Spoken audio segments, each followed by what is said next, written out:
You know that feeling when you're reading a story and suddenly the hairs on your arm just stand up? Well, today we're diving into an absolute masterclass in literary terror. We're going to deconstruct exactly how Edgar Allan Poe builds that creeping, inescapable feeling of dread in his masterpiece, The Fall of the House of Usher. So that really brings us to the big question, right? How can words, just ink on a page, create a real physical feeling of fear? I mean, really think about it. Poe was basically an architect of that very sensation. And the House of Usher, well, that's his terrifying blueprint. And Poe, man, he does not waste a single second. Just listen to this opening line. Right from the get-go, he's laying this foundation of pure dread. Notice those words, dull, dark, soundless. He is literally stripping the world of all life and warmth. We haven't even seen the house yet, and already the atmosphere is just crushing. Okay, so that brings us to Poe's first major technique. And you've got to understand, his style of dread, it's not about cheap jump scares. No, it's something he meticulously builds right from the ground up. It all starts with the physical environment, a place that feels fundamentally hostile to, well, sanity. He starts with the house itself. First, we get these bleak walls. Right away, you know this is not a welcoming place. Then, he gives it this chilling personality.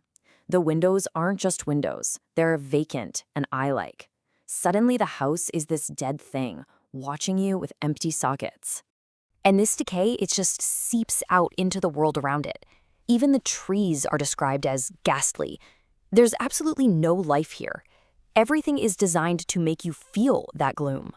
So what's he doing here? He's using this whole toolkit, the bleak landscape, the rotting architecture, and these intense sensory details, like that pestilent vapor he talks about. It's all to achieve what Poe himself called a single effect. The idea is that every single word, every image, works together to create one singular, overwhelming feeling. In this case, pure terror. All right, so now we're moving inside the house, and this is where things get really interesting because the house stops being just a spooky setting and becomes something else entirely, a psychological mirror. And this is a classic Gothic move, one that Poe was an absolute master of. The environment, the house, isn't just a backdrop for the action. In a way, it is the action. It's the physical embodiment of what's going on inside the characters' heads. The line between what's real on the outside and what's turmoil on the inside just completely starts to dissolve. And here's the perfect example. The narrator spots this tiny, barely perceptible fissure running down the front of the house. Now, this isn't just Poe telling us the house needs a repairman, right? This is pure symbolism. That physical crack directly represents Roderick Usher's fractured mind, his broken psyche, and even the flawed, decaying Usher family bloodline. The crack in the house is the crack in the family. It's genius. So we've got a decaying house mirroring a decaying mind. Pretty scary stuff. But Poe is just getting started. He's about to add another terrifying layer to this whole architecture of dread by pushing the story into that murky, terrifying space between what's rational and what's not.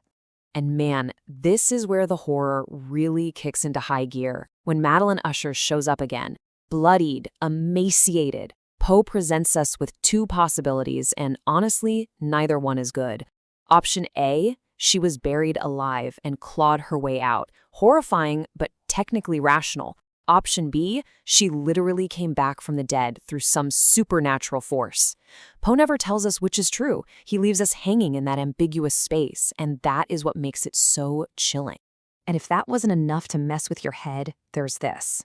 Roderick is completely convinced that the house itself is alive, that it's a living thing with its own evil intentions.